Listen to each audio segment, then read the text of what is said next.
गेल्या महिनाभरापासून राज्यात एक विषय सर्वाधिक चर्चेत आहे। हा विषय म्हणजे औरंगजेबाच्या कबरीचा। काही दिवसापासून समाजवादी पक्षाचे नेते अबू आझमी यांनी औरंगजेबाबाबत एक वादग्रस्त वक्तव्य केलं।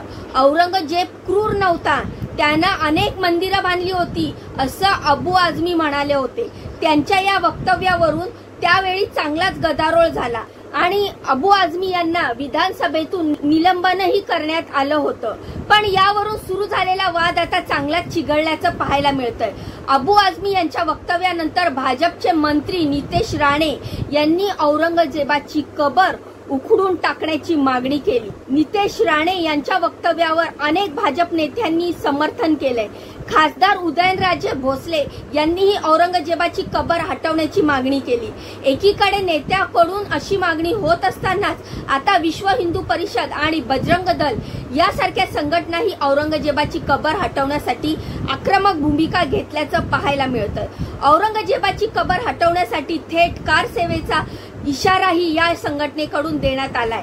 या सगळ्या घडामोडीमुळे औरंगजेबाच्या कबरीचं ठिकाण असलेल्या खुलदाबाद इथं सध्या तणावाचं वातावरण असल्याचं सांगितलं जातंय। या कबरीभोवती पोलीस संरक्षणही वाढवण्यात आलंय। तर या बाबतीत मुख्यमंत्री देवेंद्र फडणवीस साहेबांनी त्या कबरीला संरक्षण असून ती हटवण्यासाठी कायद्याचा आधार घ्यावा लागेल असं माध्यमांशी बोलताना सांगितलं। यावरून आता आणखीन एक चर्चा रंगली आहे, ती म्हणजे औरंगजेबाची कबर हटवणं खरंच शक्य आहे का?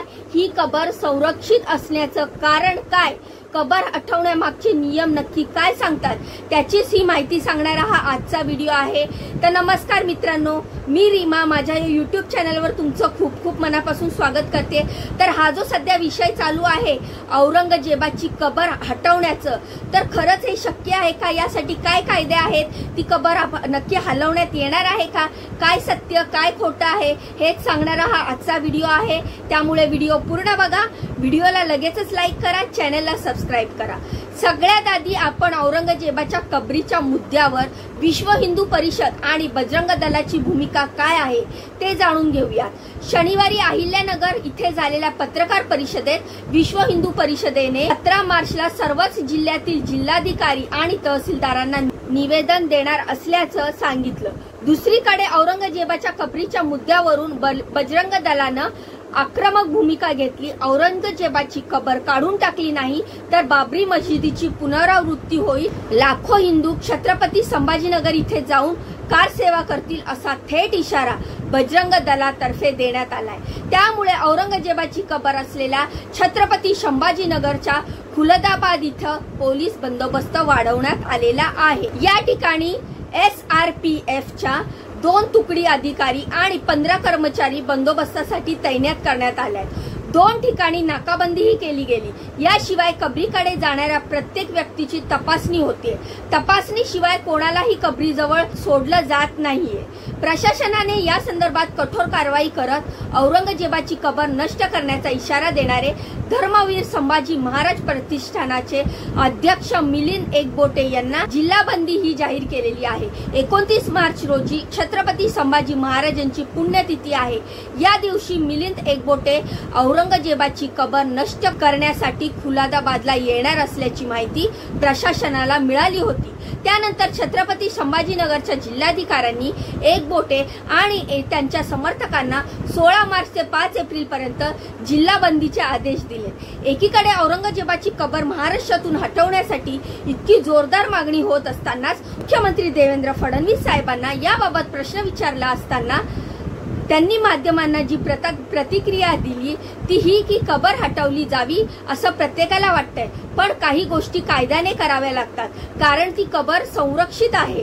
काँग्रेसच्या काळात त्या कबरीला ASIचं संरक्षण मिळालेलं आहे असं फडणवीस साहेब म्हणाले। फडणवीस साहेबांच्या या प्रतिक्रियेमुळे ही कबर हटवण्यासाठी काही तांत्रिक आणि कायदेशीर अडथळे असल्याचं स्पष्ट होतंय। आणि आता औरंगजेबाची कबर हटवणं शक्य आहे का या आपल्या मूळ प्रश्नाबद्दल आपण आता बोलूया। खुलदाबाद इथे असलेली औरंगजेबाची कबर आर्किओलॉजिकल सर्व्हे ऑफ इंडिया म्हणजेच भारतीय पुरातत्व विभागाच्या नियंत्रणाखाली येते। भारतातील ऐतिहासिक वारशाच्या संरक्षणाचं काम पुरातत्व विभाग करत असतो। भारत स्वतंत्र झाला तेव्हा अशा 2826 ऐतिहासिक वारशांना संरक्षणाच्या यादीत ठेवण्यात आलं होतं। 2014 मध्ये ही संख्या 3650 इतकी झाली। आता ही संख्या 3679 इतकी असल्याचं सांगितलं जातंय। औरंगजेबाची कबर ही एका मुघल बादशाची कबर असल्याने तिला राष्ट्रीय वारसा मिळाल्याचंही बोललं जातंय। औरंगजेबाच्या कबरीला ancient monuments and archaeological sites and remains act 1958 अंतर्गत संरक्षण मिळाले। या कायद्यानुसार कोणतेही स्मारक जे 100 वर्षापेक्षा जुनं आहे ते केंद्र सरकारच्या परवानगीशिवाय पाडता येत नाही किंवा ते दुरुस्तही करता येत नाही। म्हणजेच औरंगजेबाच्या कबरीला ASIच्या नियमानुसार कायद्यानुसार संरक्षण असल्याचं यावरून स्पष्ट होतं। त्यामुळे महाराष्ट्र सरकारला औरंगजेबाच्या कबरीबाबत निर्णय घेण्याचा अधिकार नाहीये। जर सरकारने तसा प्रयत्न केला तर तो कायद्यानुसार गुन्हा सुद्धा मानला जाऊ शकतो। त्यामुळेच मुख्यमंत्री फडणवीस साहेबांनी याबाबतचा निर्णय कायद्यानुसार घेणे गरजेचं असल्याचं म्हटलेलं आहे। म्हणजेच महाराष्ट्र सरकार सध्या तरी या संदर्भात कोणताही तडकाफडकी निर्णय घेऊ शकत नाही असंच आपल्याला दिसून येत आहे। यासोबतच संविधानाच्या कलम 49 अंतर्गत देशातल्या प्रत्येक ऐतिहासिक स्मारकाला कायदेशीर संरक्षण देण्यात आलंय। शिवाय कलम 51 अंतर्गत या स्मारकाचे जतन करणं हे देशातल्या प्रत्येक नागरिकाचं कर्तव्य आहे असं सांगण्यात आलंय। त्यामुळे जर कोणी या स्मारकाला नुकसान पोहोचवण्याचा प्रयत्न केला तर अशा व्यक्तीला 1958च्या ancient monuments and archaeological sites and remains act म्हणजेच MSR द्वारे शिक्षाही होऊ शकते। सुरुवातीलाच या शिक्षेचे स्वरूप 3 महिन्याचा कारावास आणि 5000 रुपये दंड असं होतं, पण मार्च 2010 मध्ये या कायद्यामध्ये सुधारणा होऊन शिक्षेची तरतूद वाढवण्यात आली आहे। ऐतिहासिक वारसांना नुकसान पोहोचवल्याप्रकरणी आता या कायद्याद्वारे 2 वर्षाचा कारावास आणि 1 लाख रुपयापर्यंतच्या दंडाची शिक्षेची तरतूद आहे। राज्य सरकार औरंगजेबाची कबर हटवू शकत नाही। यामागचं आणखीन एक कारण सांगितलं जात आहे ते म्हणजे अशा स्मारकांना सर्वोच्च न्यायालयाद्वारे मिळणारं संरक्षण। सर्वोच्च न्यायालयाने यापूर्वी अनेक ऐतिहासिक स्मारक किती वादग्रस्त असली तरीही त्यांना संरक्षण देणे भूमिका घेतल्याचं पाहायला मिळतं। अयोध्येचे राम मंदिराबाबत निर्णय घेताना न्यायालयाने ऐतिहासिक स्मारक देण्यासाठी महत्त्वाचं असल्याचं म्हटलं होतं। त्यामुळे सर्वोच्च न्यायालयाचा हा निर्णय लक्षात घेता याबाबत निर्णय घेण्यासाठी सरकारला मोठी कायदेशीर लढाई लढावी लागू शकते असंही म्हटलं जातंय। असा आता प्रश्न आहे की याबाबत महाराष्ट्र सरकार नक्की काय करू शकतं। तर सरकार पुरातत्व विभागाला औरंगजेबाची कबर हटवू शकतं का? तर याचं उत्तर आहे नाही। असंच आहे की राज्य सरकार ASIला थेट एखादं ऐतिहासिक स्मारक हटवण्याची विनंती करू शकत नाही। हा संपूर्ण अधिकार पुरातत्व विभागाकडेच असतो। पण जर राज्य सरकारला वाटत असेल की एखाद्या विशिष्ट स्मारकाला आता संरक्षित वारसा स्थळ मानलं जाऊ नये तर सरकार पुरातत्व विभागाला हे स्मारक ऐतिहासिक वारसा स्थळाच्या यादीवरून वगळण्याची विनंती करू शकतं। यानंतर राज्य सरकारकडे असलेला दुसरा पर्याय म्हणजे केंद्र सरकारला विनंती करणं। ASI ही केंद्रीय सांस्कृतिक मंत्रालयाच्या अधिपत्याखाली येणारी संस्था आहे। केंद्र सरकारला AMASR कायद्याच्या सेक्शन 35 नुसार एखाद्या वास्तूला ऐतिहासिक वारसांच्या यादीतून हटवण्याचा अधिकार आहे। त्यामुळे वाढत्या मागणीचा विचार करून राज्य सरकार केंद्र सरकारला विनंती करून औरंगजेबाची कबर ASIच्या यादीतून वगळू शकते। पण या मागणीचा पुरातत्व शास्त्रज्ञ आणि इतिहासकारांकडून आढावा घेतला जातो। ते या स्मारकांचा रिव्ह्यू करतील आणि त्यानंतर यावर निर्णय होणं शक्य आहे। अंतिम निर्णय हा राज्य सरकार आणि केंद्र सरकार या दोघांचाही असतो। एकदा एखादं स्मारक संरक्षित स्मारकाच्या यादीतून वगळण्यात आलं तर त्यावर ASIचं नियंत्रण राहत नाही। पण ही प्रक्रिया एवढीही सोपी नाहीये।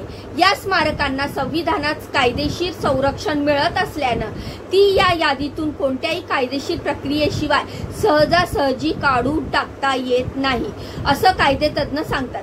त्याशिवाय जर केंद्र सरकारनं औरंगजेबाची कबर हटवण्याचा निर्णय घेतला तर यामुळे जगात भारताच्या प्रतिमेलाही धक्का पोहोचू शकतो। भारतात युनेस्को द्वारा मान्यता प्राप्त अनेक ऐतिहासिक स्मारक आहेत। ही स्मारक कोणी बांधली असो किंवा त्यांचा इतिहास काही असो, पण त्यांना जगभरात महत्व आहे। जर सरकारने औरंगजेबाची कबर हटवण्याचा निर्णय घेतला तर यावर जगभरातून तीव्र प्रतिक्रिया उमटू शकतात। भारतावर ऐतिहासिक वारसे नष्ट करण्याचा आरोपही होऊ शकतो, असंही काही अभ्यासकांचं मत आहे।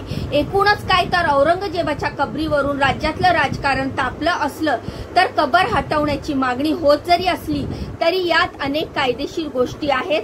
आता फडणवीस सरकार या सगळ्यांवर काय भूमिका घेतं हे पाहणं सर्वात महत्त्वाचं ठरणार आहे। तर या सर्व माहितीवर तुमच्या काय प्रतिक्रिया आहेत, तर औरंगजेबाची कबर हटवण्याबद्दल तुम्हाला काय वाटतं मला कमेंटच्या माध्यमातून नक्की सांगा।